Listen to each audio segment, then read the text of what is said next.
예, 교독하도록 하겠습니다. 제가 먼저 읽겠습니다. 혹 내가 내게 말하기를 그러면 하나님이 어찌하여 허물하시느뇨 누가 그 뜻을 대적하느뇨 하리니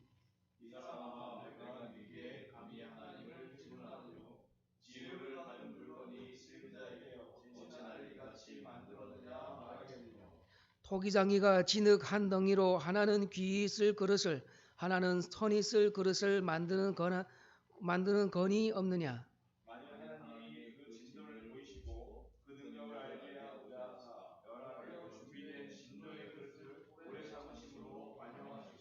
또한 영광 받기로 예비하신 바 긍휼의 그릇에 대하여 그 영광의 부요함을 알게 하고자 하셨을지라도 무슨 말 하리요.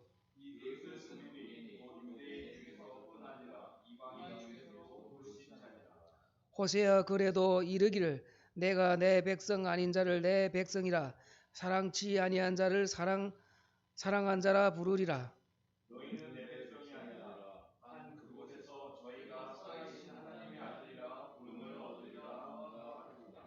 또 이사야가 이스라엘에 관하여 외치되 이스라엘의 뭇자손이 수가 비록 바다의 모래 같을지라도 남은 자만 구원을 얻으리니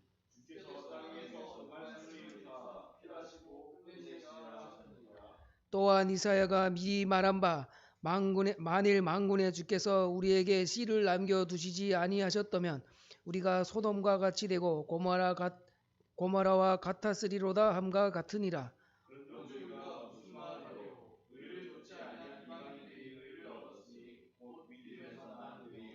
의의 법을 쫓아간 이스라엘은 법에 이르지 못하였으니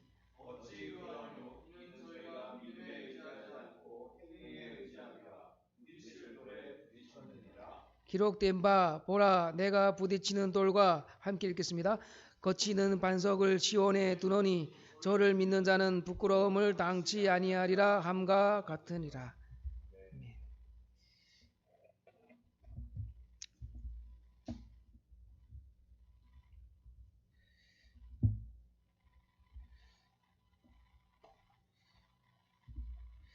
지난주에 하나님의 예정에 대해서 나눴습니다.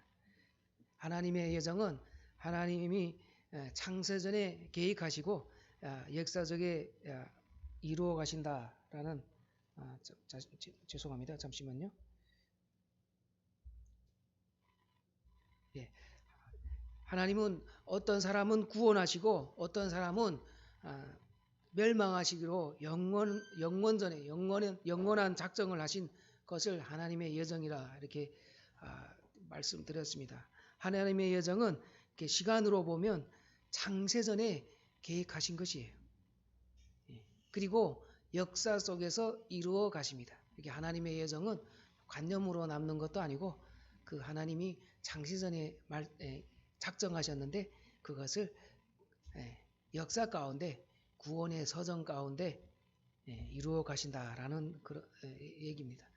그러한 예로 야곱과 에서를 봤습니다. 하나님은 내가 야곱은 사랑하고 에서는 미워하였다라고 이렇게 하셨는데 그들이 아직 나지 아니하는 때, 그 다음에 선과 악을 행하지 아니한 때에 예정했다라고 이렇게 말씀하십니다. 우리가 그렇죠. 우리는 창세전에 선택받은 사람들입니다. 이러한 예정은 하나님의 역사 속에 하나님께서 역사 속에 들어오셔서 모세는 긍휼히 여기시고 바로는 마음을 강팍하게 하심으로 결국 그 계획을 이루어 가시는 그러한 하나님이심을 역사 속에서 또 모세와 바로를 통해서 살펴볼 수 있었습니다. 이것이 지난주 내용입니다. 오늘은 하나님의 선택에 대해서 불평하고 대적하는 사람들에 대하여 사도 바울은 이렇게 대답하는 내용입니다. 그리고 그 불평하는 사람들에 대해서 대답을 하면서 긍휼을 얻은 사람들이 어떻게 긍휼을 얻게 됐고 그 긍휼을 얻은 사람들은 어떤 사람들인가에 대해서 나오는 내용이 오늘의 내용이라고 볼 수 있습니다. 19절에서 보시듯이 사람들은 하나님이 하신 일을 이렇게 이해하지 못합니다. 우리는 선택과 유기만큼은 이해할 수가 이렇게 없습니다. 우리도 이해할 수가 없습니다. 그럼에도 우리는 하나님의 하신 일에 대해서 불만하고 대적의 자리에 서면 안 됩니다. 예정교리는 사람이 만든 것이 아닙니다. 그것은 성경에 이렇게 예정 선택과 유기에 대한 내용이 나옵니다.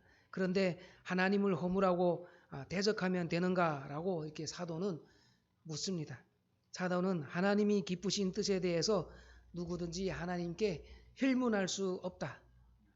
네가 감히 누구게 네 귀에 감히 하나님을 힐문하느냐라고 이렇게 묻습니다. 그러면서 피조물에 대해서 하나님의 창조를 토기장의 비유로 설명합니다.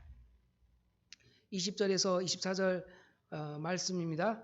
이 사람아 내가 네 귀에 감히 하나님을 힐문하느냐 지음받은 물건이 지은 자에게 어찌 이같이 만들었느냐 말하겠느냐 토기장이가 진흙 한 덩이로 하나는 귀 있을 그릇을 하나는 천이 있을 그릇을 만드는 권이 없느냐 만일 하나님이 그 진노를 보이시고 그 능력을 알게 하고자 하사 멸하기로 준비된 진노의 그릇을 오래 참으심으로 간용하시고 또한 영광받기로 예비하신 바 국률의 그릇에 대하여 그 영광의 부요함을 알게 하고자 하셨을지라도 무슨 말 하리요 이 그릇은 우리니 곧 유대인 중에서뿐 아니라 이방인 중에서도 부른 자니라.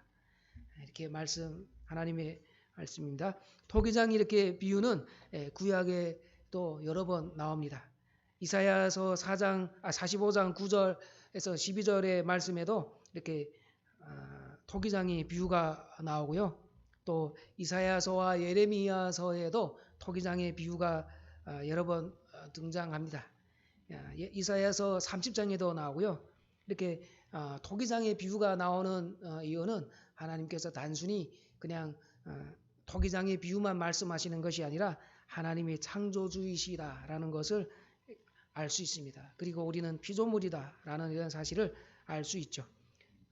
이사야서 45장 9절에서 12절 말씀을 한번 또 보시겠습니다. 이사야 45장 9절 12절 입니다. 제가 읽겠습니다. 여러분 펼치면 보십시오. 질그릇 조각 중 한 조각 같은 자가 자기를 지으신 자로 더불어 다툴진대 화했을진저 진흙이 토기장이를 대하여 너는 무엇을 만드느냐 할 수 있겠으며 너의 만든 것이 너를 가리켜 그는 손이 없다 할 수 있겠느냐 아비에게 묻기를 내가 무엇을 낳느냐 어미에게 묻기를 내가 무엇을 낳으려고 그러하느냐 하는 자에게 화했을진저 이스라엘의 거룩하신 자 곧 이스라엘을 지으신 여호와께서 가라사대 장래일을 내게 물으라 또 내 아들들의 일과 내 손으로 한 일에 대하여 내게 부탁하라 내가 땅을 만들고 그 위에 사람을 창조하였으며 내가 친수로 하늘을 펴고 그 만상을 명하였노라. 이렇게 또 이사야 45장에서도 나오고요. 또 이사야 64장 8절에서도 토기장의 비유가 나옵니다. 그러나 여호와께서 이제 주는 우리 아버지 신이이다. 우리는 진흙이요 주는 토기장이시니 우리는 다 주의 손으로 지으신 것이라. 이렇게 하나님께서는 토기장의 비유를 통해서 하나님이 창조주 하나님이심을 알 수가 있습니다. 창조주 하나님이시니까 우리는 하나님이 하시는 일에 대해서 우리는 대적하거나 허물할 수가 없습니다. 우리의 이해로는 다 이해할 수가 없습니다. 하나님이 하신 일을 우리가 어떻게 이해할 수 있겠습니까? 다시 오늘 본문으로 돌아가서 하나님의 창조하신 목적을 볼 수 있습니다. 그것이 이제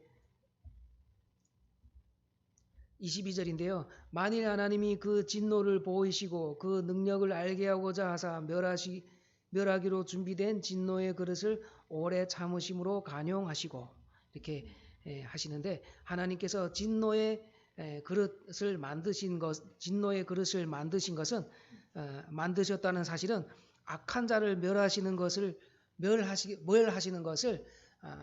보게 하고 그리고 죄를 해결치 않는 사람들에게 본보기를 세우셔서 그것을 보고 죄를 짓지 않도록 그러니까 하나님에 대한 두려움을 주기 위해서 진노의 그릇을 만들었다는 사실입니다. 그리고 두 번째는 하나님의 이러한 창조자 하나님의 능력을 알게 하시려고 또 만드셨고요. 세 번째로 하나님께서 이렇게 죄 가운데 살고 진노의 그릇 유기된 자들에 대해서도 하나님께서 오래 참으시고 간용하신다라는 사실을 볼 수 있습니다. 하나님께서 이렇게 진노의 그릇조차 오래 참고 계십니다. 하나님께서 진노의 그릇이면 죄 지은 사람을 어떤 사람은 선택하시고 어떤 사람은 유기하실 때 그러면 바로 그 사람들을 다 없애버리시면 되는데 하나님께서는 그렇게 하지 않으십니다. 하나님께서는 오랫동안 참으시고 이렇게 하나님께서 멸할 자들에 대해서 오랫동안 참으시는 것은 이렇게 참으시는 것은 신자에 대해서도 오래 참으신다라는 것입니다. 신자도 죄를 짓지 않습니까? 그러하다는 것입니다. 그런데 하나님의 자리에 자신을 올려놓은 이런 권력자가 하는 짓은 공포의 짓입니다. 자신의 능력과 두려워하도록 하지만 용서라는 것이 없습니다. 하나님은 용서를 그래도 하시죠. 멸할 자에 대해서. 죄를 지으면 공개 처형을 이렇게 하는 장면을 제가 7살 때 봤는데요. 산 밑에서 사형하는 것을 봤습니다. 7살 때 봤습니다. 또 중학교 때는 학교 앞 강냉이 밭에서 이렇게 공개적으로 교수형에 처했습니다. 공포가 엄청 크기 때문에 국가나 이렇게 지도자에 대해서 무서워할 수밖에 없습니다. 그런데 이제 진노의 이러한 그릇을 만든 이러한 사실을 통해서 하나님이 얼마나 그러한 멸하실 자들을 두려워하게 하며 하나님의 능력을 알게 하며 그 다음에 오랫동안 그들이 해결치 않는 그들을 오래 참으심으로 인해서 그들을 통해서 택하신 자들이 그것을 보고 보게 하기 위해서 하나님께서 그렇게 만드신 거예요. 택함 받은 자들은 긍휼이 얼마나 크신가라는 것을 생각하게 됩니다. 우리가 선택받았다라고 했을 때 정말 우리가 잘나서 우리가 뭐 어떤 것을 해서 택함 받은 것이 아니고 정말 하나님의 택함 받으시고 그 다음에 택하시고 우리를 부르신 것은 진노로 멸할 자들을 보게 하시고 하나님의 긍휼을 찬양하게 하기 위해서 하나님께서 이렇게 택하셨다라는 것입니다. 그렇기 때문에 택감 받은 자가 다른 사람들과 또 비교했을 때 더 나아 보이는 것이 있습니까? 택감 받은 자가 밖에 나가면 좀 더 빛이 난다든지 아니면 뭐 이렇게 특별해 보이지는 않죠. 우리도 마땅히 제 형벌을 받을 자였습니다. 그렇지만 이 긍휼함을 찬송하며 나아가게 됩니다. 그런데 이제 일부 교인들을 보면 이제 교회 다니는 것이 대단한 것 같이 이렇게 생각하시는 분들이 있는 것 같아요. 세상에 하나님을 대적하지만 진노의 그릇을 만드신 사실을 알고 우리가 얼마나 긍휼함을 입었는지 알게 된다면 이렇게 나가서 이기적으로 행동할 수가 없습니다. 코로나가 이렇게 재유행하게 되었다고 또 온라인 예배를 드려야 합니다. 우리는 하나님 나라에 속한 국민이지만 또 일반 나라에 속한 백성입니다. 일반 나라는 자연 질서와 사회 질서를 보존하는 것이에요. 일반 나라라고 할지라도 하나님의 주권 아래 존재합니다. 일반 나라는 세속적이어서 하나님의 통치가 없는 것이 아니죠. 하나님의 나라나 일반 나라나 다 하나님의 통치 속에 있습니다. 그럼에도 그리스도인은 기독교를 믿지 않는 이웃과 함께 또 같이 일도 하고 같이 밥도 먹고 또 문화 활동도 함께 합니다.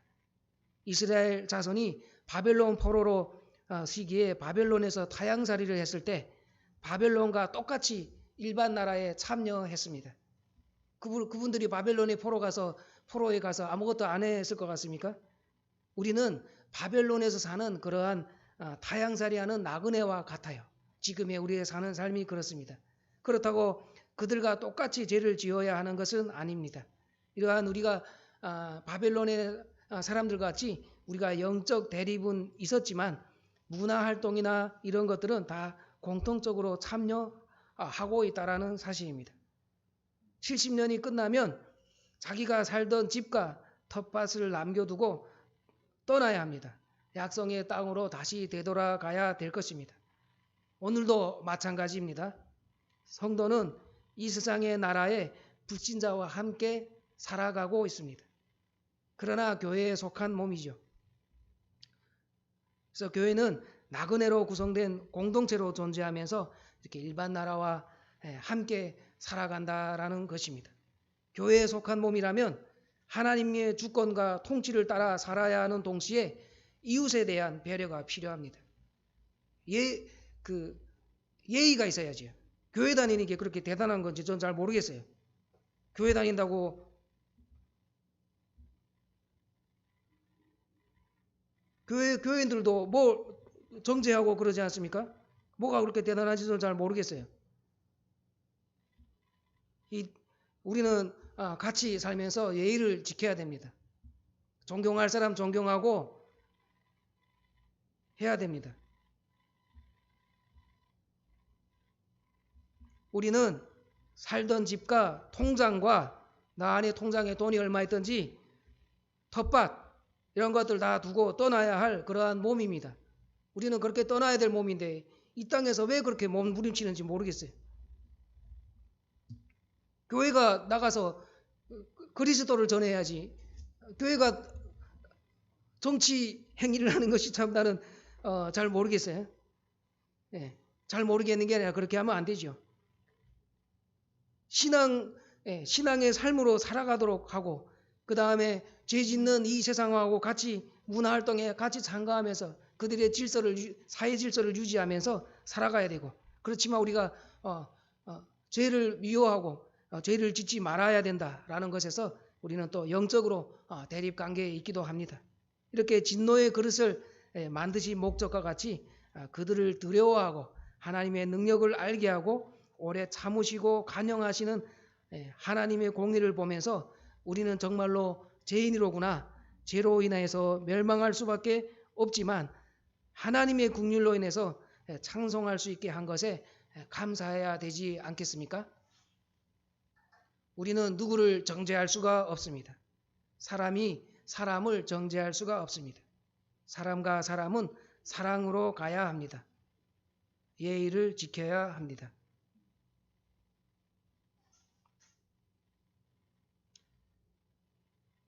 국가에 그럼 세금을 왜 내세요? 국가를 존중하지 않으면. 우리는 유기된 자에 대한 하나님의 공의를 통해서 우리에 대한 긍휼이 이렇게 나타난다. 우리가 그러한 긍휼을 볼 수 있다라는 것을 오늘 본문을 통해서 알 수 있습니다. 그래서 오늘 본문에서 9장 24절을 보시면 이 그릇은 우리니 곧 유대인 중에서뿐만 아니라 이방인 중에서도 부르신 잔이라. 토기장의 비유를 통해서 하나님이 귀히 쓰시는 그릇은 바로 우리입니다. 우리죠. 근데 그 우리가 누구라고 합니까? 곧 유대인 중에서뿐만 아니라 이방인 중에서 부르신 자니라. 하나님이 부르신 자는 유대인과 이방인 중에서 부르신 자들이 있다라는 것입니다. 구원하시고자 하는 유대인만 아니라 이방인도 구원 계획에 들어가 있습니다. 이것이 모든 교회가 그런 것이죠. 민족의 구분이 없다라는 것을 볼 수 있습니다. 이렇게 하나님이 하시는 일은 인간의 판단으로 보면 알 수가 없습니다. 제가 한국에 와서 깨달은 것이 그거예요. 분단 이후에 한국의 민주화와 경제 발전을 위해서 제가 씨를 심거나 물을 주거나 키우는데 일조한 것이 요만큼도 없어요. 저는. 특히 우리 부모님이나 우리 선대들이 역사를 봐도 38선 이남에 발길도 닿지 않았던 것 같아요. 억지로 제가 연결해 볼게요. 우리 외할아버지가 6.25 때 북한에서 국군을 도와서 이제 좀 도와준 이력은 있어요. 그래서 북한에서 핍박을 많이 받기만 했어요. 어쨌든 저는 한국의 민주화와 경제 발전에 조금도 도움이 된 적이 없습니다. 외적으로 보면 남한에서의 삶이 2등 국민이고 이방인일 수밖에 없습니다. 이방인으로서 이렇게 살아가고 있는 저는 현재 살아왔던 저는 이방인은 현재 지금 제가 뭐 굳이 좀 나쁘게 표현하면 그렇습니다. 여러분 그렇게 생각 안 하시죠? 네. 근데 이제 낮은 수준에서 이렇게 높은 수준으로 이렇게 점핑해서 제가 살고 있어요. 정말 높은 문화의 수준을 제가 누리고 있습니다. 이렇게 정장도 이게 멋있는 거 입었잖아요. 북한 같으면 제가 이것도 입었을지 모르겠습니다. 제가 외출복 딱 제가 여기 넘어올 때 외출복 한 벌 가지고 살았어요. 결혼식 갈 때도 그거 입고 직장 갈 때도 그거 입고 누구 어디 놀러 가도 그거 입고 친구 만나도 그거 입고 계속 그거만 입었어요. 딱 한 벌밖에 없어요. 양말도 그거 입고 맨날 빨아서 딱 널어놓고 집에 오면 옷이 안 입는 옷 벌써 또 저기 구석에 있잖아요. 이렇게 좀 이렇게 웃으려고 좀 또 이렇게 얘기했는데 하여튼 그렇지만 이제 또 대학 공부나 취업 이렇게 높은 수준의 삶을 이렇게 살게 되고 또 이것보다 제가 더 비교할 수 없이 가지게 된 것이 바로 뭘까요? 그것이 바로 하나님이에요. 하나님이 남한으로 오게 하셨고 이렇게 저에게 가장 큰 가치를 주셨는데 인간을 숭배하던 곳에서 하나님을 예배하게 하신 것에 있습니다. 저뿐만 아니라 여러분들도 그렇죠. 저와 다른 것이 있다면 여러분은 남한에서 태어나서 대한민국을 위해서 나라도 지켰고 또 자녀들을 군에 내보내고 또 경제발전과 또 민주주의에 이바지했다는 것입니다. 이것은 국민으로서 이렇게 해야 할 일이지만 또 특별한 은혜가 있죠. 그것이 바로 하나님을 믿는 하나님의 자녀가 되었다는 것입니다.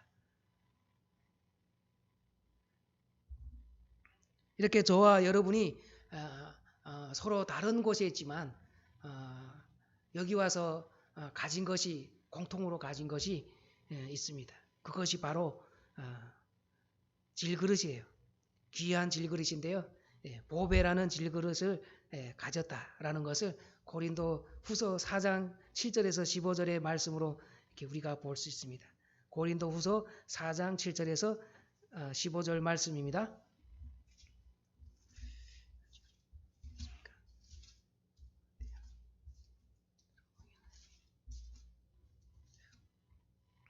(4장 7절에서 8절) 우리가 이 보배를 같이 읽으셔도 됩니다. 우리가 이 보배를 질그릇에 가졌으니 이는 능력이 심히 큰 것이 고린도 후서 4장 7절입니다.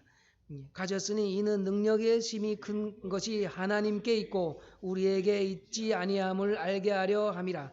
우리가 사방으로 우겨쌈을 당하여도 쌓이지 아니하며 답답한 일을 당하여도 낙심하지 아니하며 핍박을 받아도 버림받지 아니하며 거꾸리 뜨림을 당하여도 망하지 아니하고 우리가 항상 예수 죽인 것을 몸에 짊어짐은 예수의 생명도 우리 몸에 나타나게 하려 함이라. 우리 산자가 항상 예수를 위하여 죽음에 넘기움은 예수의 생명이 또한 우리 죽을 육체에 나타나게 하려 함이니라. 그런즉 사망은 우리 안에 역사하고 생명은 너희 안에서 하나니라. 기록한 바 내가 믿는 거로 말하였다 한 것과 같이 우리가 같은 믿음을 마음으로 가졌으니 우리도 믿는 거로 또한 말하노라. 주 예수를 다시 살리시니가 예수와 함께 우리도 다시 살리사 너희와 함께 그 앞에 서게 하실 줄을 아노니 모든 것을 너희를 위하여 하는 것은 은혜가 많은 사람의 감사함으로 말미암아 더하여 넘쳐서 하나님께 영광을 돌리게 하려 함이라. 아멘. 이렇게 고린도후서의 말씀과 같이 우리의 질그릇에 담긴 보배는 바로 예수 그리스도입니다. 하나님이 우리에게 예수 그리스도를 주로 믿고 시인하게 하시고 같은 믿음으로 가지고 이 땅에 살아가도록 하셨습니다. 이 믿음을 가지고 살아가는 목적이 이렇게 하나님의 영광을 위해서 살아가야 한다라는 것을 또 고린도후서의 말씀을 통해서 살펴볼 수 있었습니다. 이러한 귀한 질그릇에 보배를 담고 살아가는 사람들이 우리들입니다.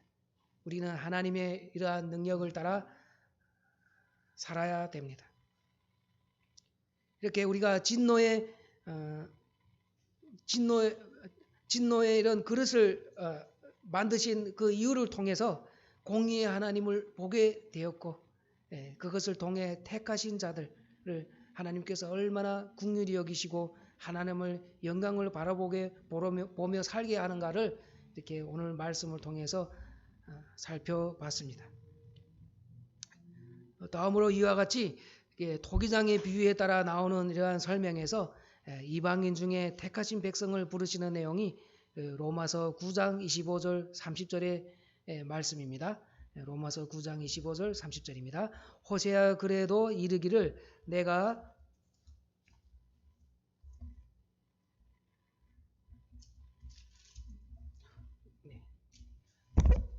호세아 그래도 이르기를 내가 내 백성 아닌 자를 내 백성이라 사랑치 아니한 자를 사랑한 자라 부르리라. 너희는 내 백성이 아니라 한 곳에서 저희가 살아계신 하나님의 아들이라 부름을 얻으리라 함과 같으니라. 또 이사야가 이스라엘에 관하여 외치되 이스라엘의 뭇자손의 수가 비록 바다의 모래 같을지라도 남은 자만 구원을 얻으리니 주께서 이 땅 위에서 그 말씀을 이루사 필하시고 끝내리라 하셨느니라. 또한 이사야가 미리 말한 바 만일 만군의 주께서 우리에게 씨를 남겨두시지 아니하셨다면 우리가 소돔과 같이 되고 고모라와 같았으리로다 함과 같으니라. 그런즉 우리가 무슨 말하리요? 의리를 쫓지 아니한 29절까지 읽겠습니다. 토기장의 비유에서 구약의 호세와 이사야 선지자들의 글을 통해서 남은 자를 구원해 하시겠다라는 이런 내용을 볼 수가 있습니다. 이스라엘의 수가 바다의 모래 같아도 남은 자를 오로지 이스라엘의 혈통을 가지고 있지 않더라도 이방인 중에서 남기시겠다라는 말씀입니다. 사도 바울은 호세아서 2장 23절을 인용합니다. 내가 나를 위하여 저를 이 땅에 심고 긍휼히 여김을 받지 못하였던 자를 긍휼히 여기며 내 백성 아니었던 자에게 향하여 이르기를 너는 내 백성이라 하리니 저희는 이르기를 주는 내 하나님이시리라 하리라. 아멘. 호세아서 1장 9절에서도 여호와께서 9절의 말씀입니다. 여호와께서 이르시되 그 이름을 로암미라 하라. 너희는 내 백성이 아니요 나는 너의 하나님이 되지 아니할 것임이니라 라고 이렇게 말씀하십니다. 히브리어로 로암미는 내 백성이 아니다 라고 이렇게 번역되는데요. 하나님은 2장 23절에 호세아서 2장 23절의 말씀에서 내 백성이 아니었던 자를 내 백성이라 하시는 것이죠. 이렇게 우리는 하나님의 백성이 되었는데 우리에게는 아무런 공로가 없습니다. 하나님이 그냥 하신 것입니다. 하나님이 얼마나 참으셨습니까?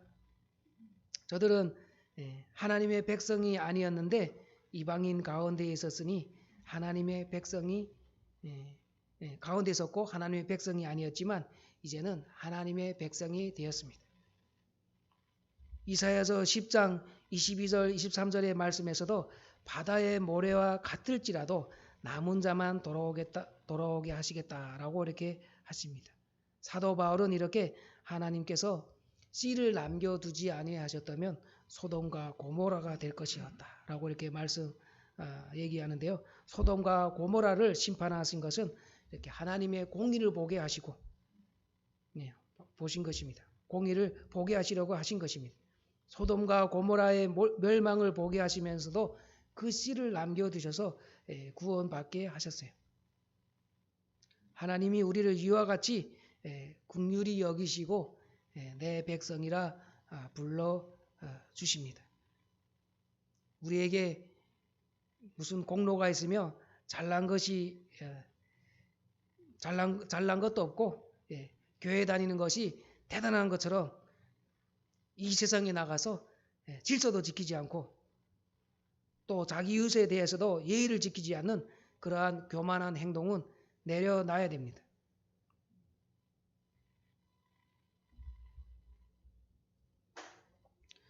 이와 같이 이스라엘과 이방인의 부름을 통해서 그 부르심이 그들의 공로에 있지 않다는 것을 살펴봤습니다. 9장 30절에서 33절을 읽겠습니다. 그런즉 우리가 무슨 말하리요? 의를 쫓지 아니한 이방인들의 의를 얻었으니 곧 믿음에서 난 의요 의의 법을 쫓아간 이스라엘은 법에 이르지 못하였으니 어찌 그러하뇨? 이는 저희가 믿음에 의지하지 않고 행위에 의지함이라. 부딪힐 돌에 부딪혔느니라. 기록된 바 보라 내가 부딪히는 돌과 거치는 반석을 시온에 두노니 저를 믿는 자는 부끄러움을 당치 아니하리라 함과 같으리라. 네, 우리의 신앙에 대한 모습이 그 어떤 행위를 해야 이렇게 증명이 되는 것도 아니고요. 우리는 오직 믿음으로 의롭게 된 자입니다. 내가 하는 선행이나 또는 내가 대단한 기독교인인 것 같이 행동하는 것 같은 이렇게 행동하는데 이렇게 이웃에 대한 배려가 없는 그러한 행위나 우리의 신앙에 아무런 유익이 그런 것들은 우리의 신앙에 아무런 유익이 되지 않습니다. 그것은 진노의 그릇으로 지음받은 사람들이 하는 것과 다를 바가 없습니다. 정말로 기독교인이 광화문 광장에 나가서 저렇게 외쳐야 되는지 전 잘 선지자가 이 시대 성경을 도대체 우리가 똑같이 주를 믿는데 성경을 어떻게 보고 배웠는지 모르겠는데 그 사람을 선지자라고 하시는 분을 보고 제가 깜짝 놀랐어요. 선지자가 아직도 필요한가 봅니다. 말씀을 맺겠습니다. 우리는 오늘 말씀을 통해서 우리의 그 어떤 행위로 인해 하나님께 구원받는 것이 아님을 이렇게 확인할 수 있습니다. 진노의 그릇을 통해서 우리가 받은 긍휼의 영광이 얼마나 큰가를 알게 되었습니다. 죄로 형벌받아 마땅하지만 이렇게 하나님의 긍휼함을 입었으면 우리는 하나님을 대적할 수가 없죠.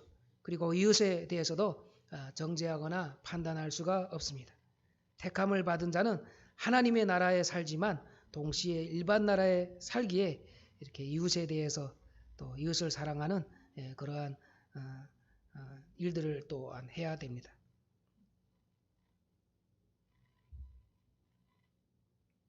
그리고 우리는 이러한 하나님의 긍휼하심을 따라 남들을 판단하고 그럴 것이 할 것이 아니라 나의 죄된 모습을 돌아보고 회개해야 합니다. 그들이 하는 것을 보고 내가 너와 다르다라는 것에 거기에서 안도할 것이 아니라 정말 내가 나에게 은혜가 없었다면 나도 저런 사람들과 같이 되지 않은 것에 또 감사하고 또 하나님이 우리를 그렇게 깨닫게 하신 그 하나님의 긍휼하심에 감사하며 나아갈 수 있어야 합니다. 우리는 더욱더 이 시대에 기도하면서 나아가야 할 때임을 여러분과 제가 기도하며 나아가길 바랍니다. 기도하겠습니다. 하나님 아버지, 주의 긍휼하심이 얼마나 큰지 깨달았습니다. 정말 우리가 그렇게 대단한 것 같이 살고 하나님에 대해서까지 대적하며 살지 않았는지 하나님 우리의 죄를 용서하여 주시옵소서. 우리가 더더욱더 이 어려운 시기에 하나님께 회개하며 나아가게 하나님 도와주시옵소서. 주의 긍휼하신 하나님의 영광을 바라보며 더더욱더 하나님께 찬양하며 감사하며 나아가는 우리들이 되게 하나님 도와주시옵소서. 이러한 때일수록 더더욱더 우리가 겸손하며 주 앞에 회개하며 나아가게 하나님 도와주시옵소서. 하나님 은혜를 더하여 주시옵소서. 예수님 이름으로 기도드립니다. 아멘.